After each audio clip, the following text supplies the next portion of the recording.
जय गुरुदेव, जय महाकाली। आप सभी साधकों का जय महाकाली ज्योतिषम तंत्र निवारण केंद्र के आपके अपने चैनल पर स्वागत। आज भैरव मंत्र से संबंधित, भैरव साधना से संबंधित उन्मत्त भैरव साधना और प्रयोग आपके सामने रखेंगे, जिनमें अष्टभैरवी संपुटित है। कौन है वो अष्टभैरवियाँ, क्या कार्य करती है और भैरव के एक ही प्रयोग से अनेक कार्य कैसे सिद्ध किए जाते हैं, चाहे वो वशीकरण हो, उच्चाटन हो, शत्रु विदेशन हो या शत्रु को सबक सिखाना हो।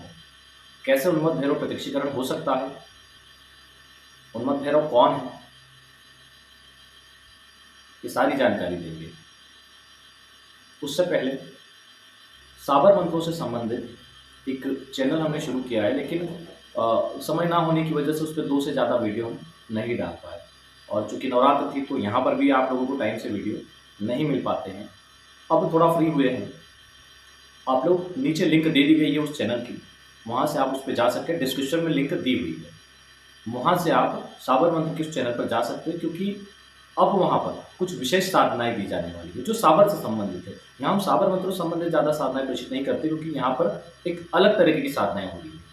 ये एक विशिष्ट से जगह है, विशिष्ट चैनल है जहाँ पे आपको विशिष्ट साधनाएं मिल रही है, और ज़्यादातर श्री लक्ष्मी जी से संबंधित, धन से संबंधित, जो आपकी फाइनेंशियल स्थिति को ठीक करे। अब हम साबर में क्यों वहाँ पे जा रहे हैं, क्योंकि बहुत से लोग साबर मंत्र मांगते हैं, साबर मंत्रों से संबंधित प्रयोग मांगते हैं। साबर मंत्रों में भी लक्ष्मी को तुरंत प्राप्त करने के कई सारे प्रयोग हैं। तो जल्दी ही हम लक्ष्मी को कीलन यानी लक्ष्मी को आबद्ध करने वाले कुछ प्रयोग वहाँ पर डालने वाले हैं। तो आप वहाँ चले जाएँ और वहाँ नोटिफिकेशन ऑन कर देंगे, तो आपको वहाँ पर कोई भी वीडियो हम अपलोड करेंगे, कोई भी चीज़ अपलोड करेंगे तो आपको प्राप्त हो जाएगी। वैसे ज़्यादा समय हम नहीं दे पाते, लेकिन वहाँ पर कुछ विशेष चीज़ें ज़रूर हम देंगे जिससे कि आपको उसका लाभ मिल पाए। तो आप वहाँ जाके वो ले सकते हैं। अब अलग अलग क्यों बनाना पड़ रहा है, वो इसलिए कि कुछ ऐसी चीज़ें हैं जो हम भविष्य के लिए रख रहे हैं, तो कुछ विशिष्ट चीज़ें, तो वहाँ साबर में भी विशिष्ट चीज़ें रहेगी, और यहाँ जो हमने साधनाएँ दी है वो भी अति विशिष्ट है। जो कर रहे हैं वो उनके लाभ ले रहे हैं। आगे बढ़ते हैं। जो लोग अपना कुंडली विश्लेषण करवाना चाहते हैं, अपना नाम, जन्म तारीख, जन्म का समय, जन्म स्थान नीचे दिए गए नंबर पर व्हाट्सअप कर दें। उसका शुल्क 501 रुपये है, वो डाल के उसका स्क्रीनशॉट साथ में भेज दें। कम से कम 2 या 3 दिन में नंबर आता है, तभी आपका कुंडली विश्लेषण होकर सारी डिटेल विथ ऑडियो के साथ आपको मिल जाएगी, समझा दिया जाएगा। ना कुछ समझ में आने पर आप संपर्क कर सकते हैं अगर कोई चीज़ आपको ना समझ में आए। जिन लोगों की डिटेल नहीं है, बड़ी समस्या होती है कि हमारी जन्म तारीख, समय स्थान नहीं है, हम क्या करें, वे लोग और स्कैनिंग करवाएं। अपने सर से पैर तक की एक फ़ोटो खींच लें। जूते चप्पल नहीं पहनना, अंगूठी ताबीज हो तो निकाल देना, कपड़े पहनना है। सर से पैर तक की एक फ़ोटो खींच के भेजना है। साथ में सीधे हाथ की हथेली की फ़ोटो, अगर पुरुष है तो, स्त्री है तो उल्टे हाथ की हथेली की फ़ोटो वो भेज देना है, जिससे हस्तरेखा विश्लेषण और स्कैनिंग दोनों होकर उनको हम मैच कर लें कि कहाँ क्या समस्या है। देखो, आपने कई जगह कुंडली विश्लेषण करवाया होगा, आपको बहुत सारे पेज की कुंडली बना के दे दी जाती है, ये होगा ये होगा, आप सोचते हैं कि जो लिखा है वो तो हमारे साथ हो ही नहीं रहा है, वो तो हमारे साथ हो ही नहीं रहा है। हमारे यहाँ कैसे कुंडली बनाई जाती है, सिर्फ एक पेज की कुंडली होती है, यानी 2 साइड। उसमें क्या होता है, उसमें आपकी केवल लग्न कुंडली होती है और केवल नवमांश कुंडली। उसमें ग्रहों की स्थिति लिखी जाती है, उसमें लिखा जाता है कि कौन से दोष है कुंडली में, जिनकी वजह से आपको लगातार जीवन में समस्याएं आ रही हैं। आपको भूमि, भवन और वाहन दिलाने वाले ग्रह कौन से हैं, वो देंगे या जो है वो भी लेके जाएंगे, और कब कब ऐसी स्थितियाँ बनेगी। आपका विवाह का कारक ग्रह कौन सा है, विवाह की कैसी स्थितियाँ रहेगी, और पैसा दिलाने वाला यानी इनकम कराने वाले ग्रह कौन से, जिनके मंत्र जाप से उनको और पावरफुल किया जा सकता है। या फिर कौन सा ऐसा बिजनेस करे या नौकरी करे जिसमें लाभ मिले, नौकरी करे या बिजनेस करे, ये भी उसमें क्लियर हो जाता है। खुद का भूमि, भवन, वाहन कब प्राप्त होगा, ये सारी चीज़ें उसमें क्लियर हो जाती है। साथ में अच्छे ग्रह, बुरे ग्रह यानी कारक ग्रह और मारक ग्रह का पता चल जाएंगे। साथ में आपको पता चलेगा इष्ट देवी देवता कौन है, और कौन से मंत्रों का आपको जाप करना है, कौन सी आपको साधना करना है जिससे तुरंत लाभ आए। साथ में कौन से रत्न पहनना है सटीक रूप से। बहुत सी जगह क्या होता है कि आपको या तो कुछ भी रत्न बता दिए जाते हैं, या फिर आपकी कुंडली बता के बता देते 3 रत्न ये धारण कर लेना, लेकिन वास्तव में होता क्या है, कोई ग्रह शत्रु राशि में है, नीच राशि में है, 12वें भाव में बैठा है, उनके रत्न लाभ नहीं देते।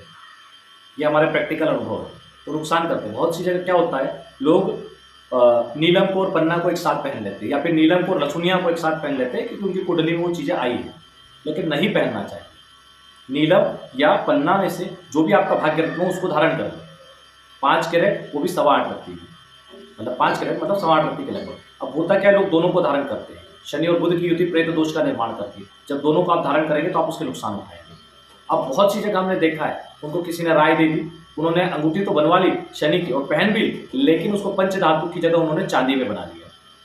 अब चांदी चंद्रमा का धातु है और चंद्र और शनि की युति से विष दोष का निर्माण होता है, यानी मानसिक तनाव। अब आप उसको चांदी में बनाकर अगर इसमें पहनेंगे, और जिन्होंने भी पहनी है वो हमारी इस बात को अच्छे से आप समझ जाएंगे कि उनको लगातार मानसिक तनाव और नुकसान क्यों हो रहा है। बिना कुंडली विश्लेषण या ऑरा स्कैनिंग रत्न भी धारण नहीं करना चाहिए, नुकसान ही देंगे। और जिन लोगों ने बहुत से लोग इस वाली अंगूठी में रत्न तो धारण करते हैं लेकिन चांदी में कर लेते हैं। ये सूर्य और मंगल की जो उंगली है, अनामिका उंगली, वो चांदी में पहन लेते हैं, वो भी नुकसान होता है। जिनका चंद्रमा नीच का उन्होंने चांदी पहन रखी, वो भी नुकसान होता है। आपको समझना होगा कि धातु का हमारी उंगलियों से और रत्नों का कितना प्रभाव आता है जीवन में। तो इन सब चीज़ों को हम बहुत बारीकी से देखते हैं और आपको उस चीज़ का बहुत से लोगों के फोन आते, साहब हमारी ये समस्या है, उन्हें राय देते पहले कुंडली विश्लेषण करवा लो। उन्हें लगता है कि कुंडली विश्लेषण से क्या होगा, हमारी समस्या तो तंत्र से संबंधित है, बाहरी बाधा से या शत्रु से। जीवन की प्रत्येक घटना कहीं ना कहीं आपके ग्रहों से ही संबंधित है। कोई घटना घट रही है तो वो ग्रहों से संबंधित है। इसलिए हम बोलते हैं कि पहले ग्रहों को देखेंगे, क्योंकि मूल जड़ तो वही है। उसके बाद सेकंड स्टेप पर आपकी बाहरी चीज को देखेंगे। उसे काटने में कितनी देर लगती है, तंत्र होगा तो हम काट भी देंगे तुरंत, लेकिन काटने के बाद वो पुनः आ जाएगा। वो नहीं आएगा तो कोई दूसरे तरीके से आएगा, कोई दूसरा शत्रु करेगा। क्यों? क्योंकि उसकी मूल जड़ आपकी कुंडली में बनी हुई है। जब तक उसका निवारण नहीं, पूर्ण निवारण संभव नहीं, इसलिए कुंडली विश्लेषण आवश्यक है। अब आते हैं हमारी साधना पर। उन्मत्त भैरव साधना, सायुज्य अष्ट भैरवी। तो 8 भैरवियों के साथ क्या करते हैं उन्मत्त भैरव?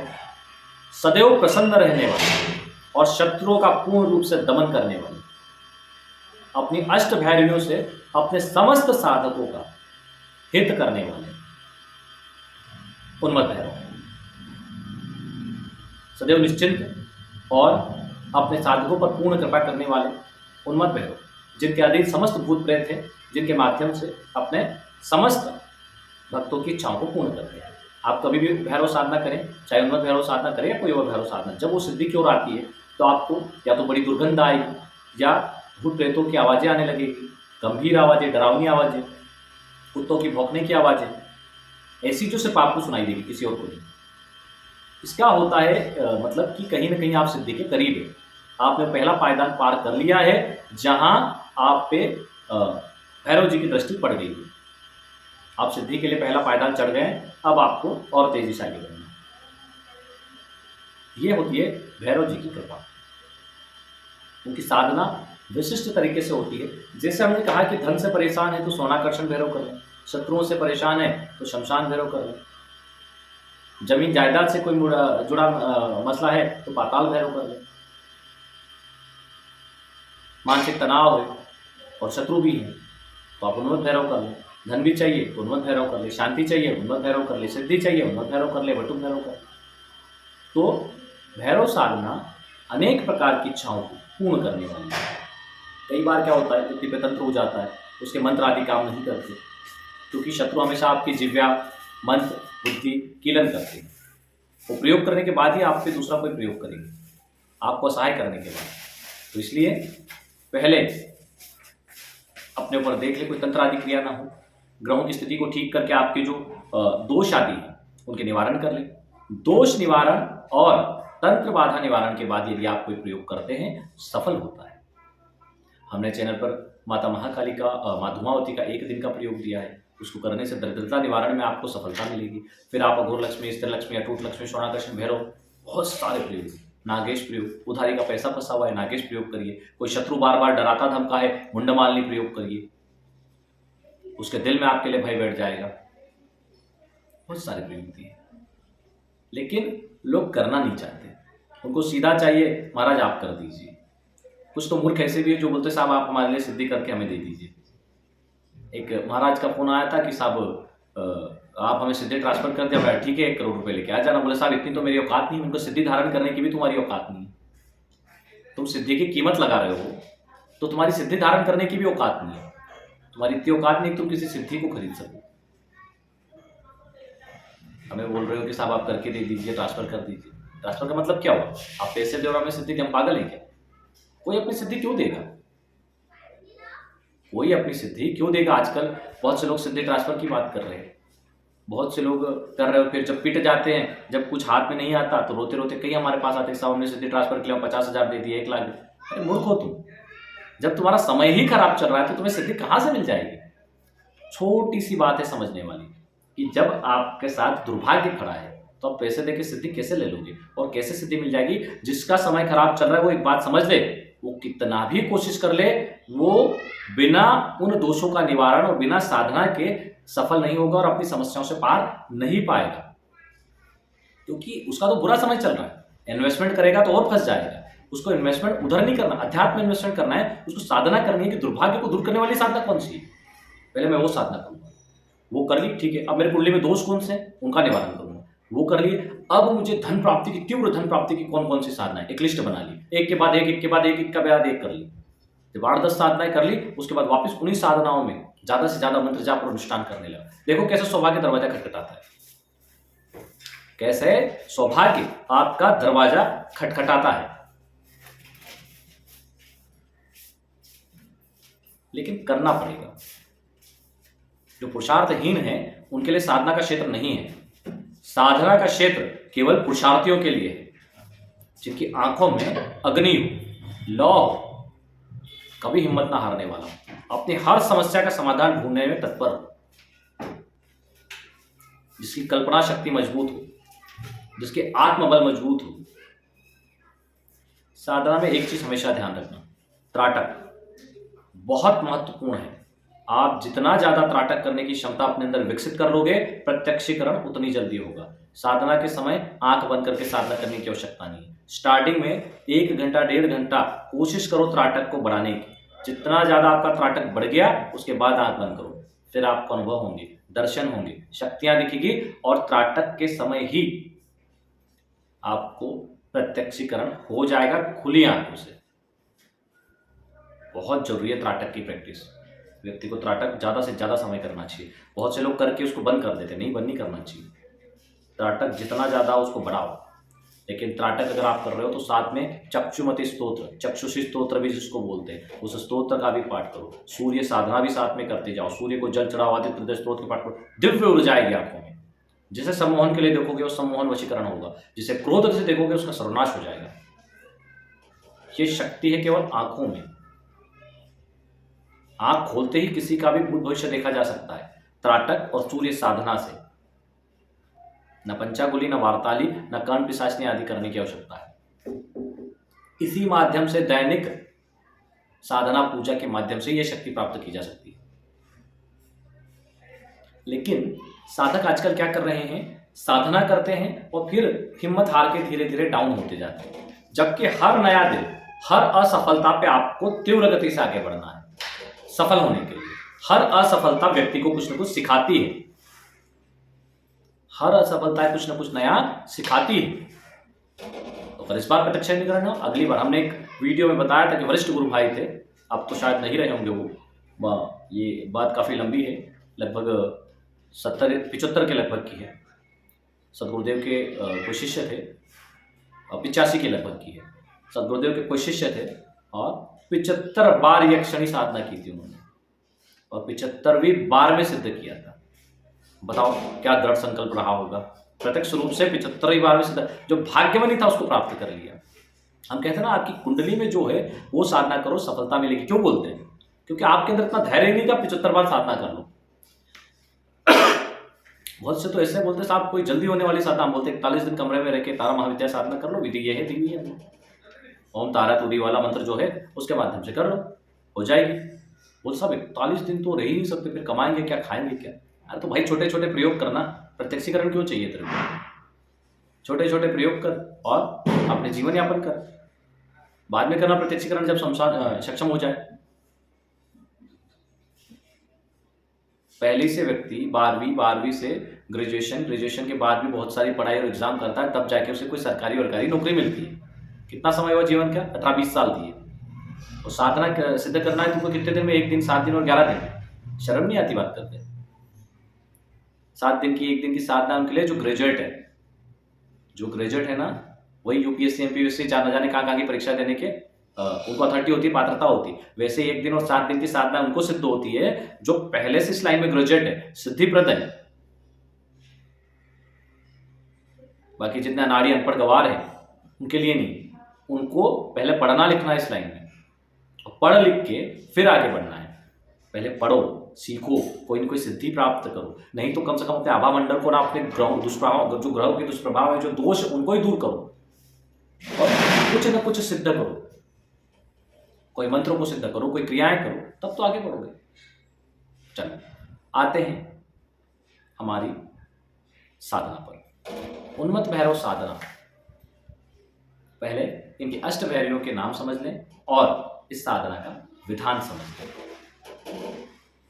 फिर एक एक करके सारी चीजें आपको बताते हैं। उन्मत्त भैरव की जो भैरवियां हैं वे हैं शशि देव्या, तिलोत्तमा, कांचनमाला, कुलहारिणी, रक्तमाला, रंभा, उर्वशी और रमाभाषिणी। ये कृष्ण पक्ष को संपन्न की जाने वाली साधना है। इस क्रम में कई साधनाएं होती है, लेकिन आज हम उन्मत्त भैरव साधना पर ही बात करेंगे। इस साधना में कोई भी विघ्न पड़े तो किसी भी वस्तु के लिए व्यक्ति को आसन नहीं छोड़ना, कुछ भी हो जाए आसन नहीं छोड़ना। सावरी सामग्री व्यवस्था पहले ही कर ले, ये ध्यान रखें। इसमें भैरव यंत्र, 8 पारक गुटिकाएं जो अष्ट भैरवी चक्र का प्रतीक होती है। 2 चीज़ों की आवश्यकता है, 8 मिट्टी के तेल के दीपक, फल 8 सुपारी, तिल काली, सिंदूर, सुरा समझ गए होंगे आप लोग, लाल वस्त्र, काला वस्त्र की व्यवस्था, ये चीज़ें पहले से रखें, ठीक है। रुद्राक्ष माला भी रखें पास में। जिस दिन प्रयोग करना है, जैसे शनिवार, रविवार, अमावस्या, है ना, लेकिन होगा यह कृष्ण पक्ष में ही। अष्टमी को भी कर सकते हैं। एकांत स्थान पर इसका प्रयोग करें, चाहे वो आपका घर हो, खेत हो, कोई नदी किनारा हो, कुछ भी। काला वस्त्र बिछा लें, 2 तिल की ढेरियाँ बना दें, एक पर भैरव यंत्र और दूसरे पर 8 पारक गुटिका स्थापित करें। यानी आप बैठे हैं, जिस तरफ आप बैठे हैं वहाँ आपके सामने, यानी आपके लेफ्ट हैंड साइड भैरव यंत्र और राइट हैंड साइड 8 पारक गुटिकाएं तिल की ढेरी पे स्थापित करें। उसके चारों और तिल से ही एक गोल घेरा बना दें दोनों की ओर। अब इस घेरे के भीतर कुछ सामग्री नहीं रखनी है, जो रख दिया हमने पहले, ठीक है। इसके बाहर 8 दीपक चारों ओर जला दें, दोनों के चारों ओर घुमा के 8 दीपक जला दें। दोनों की जो घेरा है वो भी एक में ही घेरा बना देना है दोनों का, और 8 जो दीपक है वो जला देना है। अब तेल इसमें आप सरसों तेल कोई सा भी ले सकते हैं, ठीक है। और एक ही घेरा बनाना है, मतलब 2 हमने ढेरियां बनाई, दोनों को एक ही घेरे में लेना है, दोनों के लिए अलग अलग नहीं करना है। बहुत से लोग फिर पूछेंगे कि क्या करना है, ठीक है। उसके बाद भैरव जी की पूजा करनी है। भैरव जी का ध्यान कर ले। ओम नमस्ते अमृत संबुधे बलवीर्यवर्धिन्ये बल मायुक्ष में देहि पापान में त्राहि दूरतः।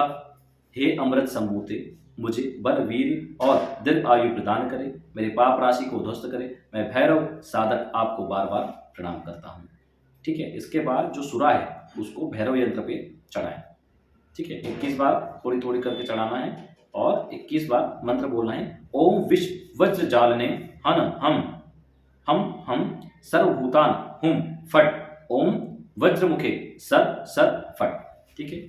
अब क्या करना है, लोबान धूप प्रज्वलित करनी है। गूगल नहीं करना है, लोबान करना है, ध्यान रखिए। अष्ट भैरवी पूजन में 8 गुटिकाओं पर इत्र और केसर से तिलक करना है और हाथ जोड़कर अष्ट भैरवियों का ध्यान करें। ओम ह्रीं शशि देव्या, ओम ह्रीं तिलोत्तमा, ओम ह्रीं कांचनमाला, ओम हुं कुलहारिणी, ओम हुं रक्तमाला, ओम हुं रंभा, ओम श्रीं उर्वशी, ओम रमाभूषणी। ये हम आवाहन कर रहे हैं उनका, ठीक है। पूजन करने के बाद वीर मुद्रा में बैठे हैं। वीर मुद्रा समझते हैं, दोनों पैर पीछे कर लें, उनके ऊपर बैठ जाएं और मुट्ठी बांध के अपनी जगह पर रख लें।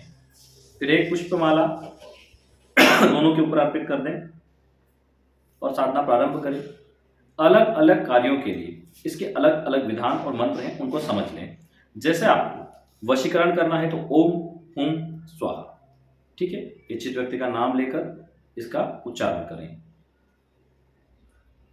इसमें पहले संकल्प ले लें, जिस भी कार्य के लिए ले रहे हैं अपना नाम गोत्र आदि बोल के, हे उन्मत्त भैरव हम अमुक कार्य की सिद्धि के लिए ये आपके मंत्र वशीकरण या उच्चाटन जो भी करना हो, स्तंभन आदि सौभाग्य आदि के लिए, तो इस मंत्र के लिए अमुक कार्य के लिए अमुक प्रयोग करने जा रहे हैं, भाग्य और आशीर्वाद दे, हमें सिद्धि प्राप्त हो और हमारा कार्य सिद्ध हो, इस आशीर्वाद दे। ठीक है, ऐसा बोल के उसको छोड़ दे जल को।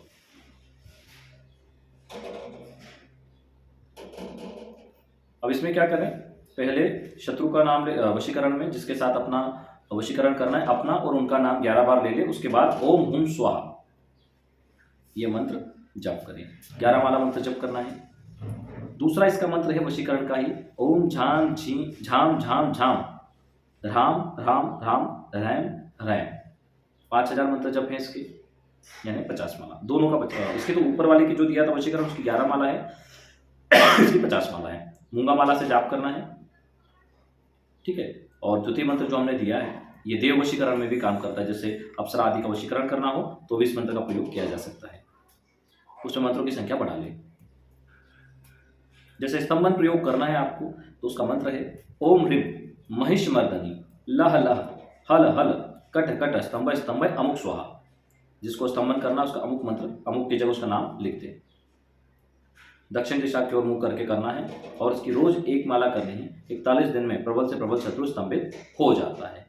भूत प्रेत बाधा निवारण करना हो तो भैरव पूजन करे, 1 सरसों की ढेरी बना ले और मंत्र से अभिमंत्रित कर दे और मंत्रोच्चार करते हुए पहले अभिमंत्रित कर लें। 108 माला मंत्र जप करके फूंक मार दें। उसके बाद में एक एक मंत्र पढ़ते जाएं और एक एक सरसों सामने बैठे व्यक्ति पे फेंकते जाएं।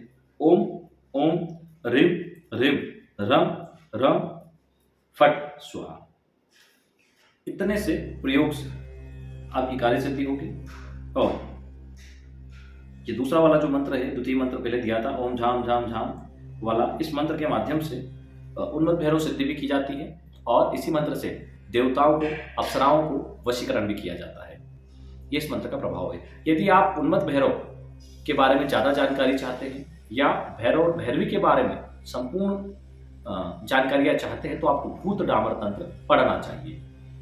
तो बहुत से लोग बोलेंगे कहाँ मिलेंगे, तो आजकल इंटरनेट पर सब उपलब्ध है, या आप किसी धार्मिक स्थान में जाएंगे जहाँ पुस्तकालय वगैरह पुस्तकों की दुकान हो वहाँ पे आसानी से उपलब्ध हो जाता है। भूत डामर तंत्र में आप पूरा इसका विधान पढ़ लेंगे, आपको समझ में आ जाएगा कि वहाँ पर क्या क्या मंत्र है, कैसे कैसे प्रयोग होते हैं। कोई शक्ति ना आती तो उसके लिए क्रोध भैरव प्रयोग कैसा किया जाए, बहुत सारी चीजें। लेकिन किसी शक्ति को आपने 30 बार 40 बार 50 बार कर लिया और आपको लगता है कि वो नहीं आ रहे, तब क्रोध भैरव प्रयोग किया जाता है। क्रोध भैरव प्रयोग अगर आपने कर लिया तो वो शक्ति नष्ट हो जाएगी, हमेशा के लिए वो शक्ति नष्ट हो जाएगी जिसकी आपने साधना की। वो आपके पास आए ना आए वो एक अलग बात है, लेकिन उसे दंडित करने के लिए क्रोध भैरव प्रयोग किया जाता है। तो मेरे ख्याल से उससे कोई आवश्यकता नहीं है। अगर कोई शक्ति नहीं आ रही तो नहीं आ रही, ठीक है, अपने सामर्थ्य और पुरुषार्थ में कोई कमी रह गई होगी तो इसलिए लगातार और प्रयास करें। 50 की जगह 75 या 100 बार करें, तब तो आएगी, कहाँ जाएगी। और लोगों को लगता है कि इतना कब करेगी, कोई बड़ी बात नहीं है, हो जाता है, बिल्कुल हो जाता है, करने वाला चाहिए। चलिए आज के लिए इतना ही, कल फिर मिलेंगे किसी अन्य विषय के साथ। लेकिन साबर मंत्र वाले वीडियो की लिंक डिस्क्रिप्शन में है, वहाँ से आप उसको देखें और उसको ज्वाइन कर लें, ताकि आपको नए नए वीडियो जो बहुत ही ज़बरदस्त होने वाले हैं आपको मिले और उनसे आप साधना सिद्धि और जन कल्याण के कार्य कर पाएँ। चलिए, जय गुरुदेव, जय महाकाली।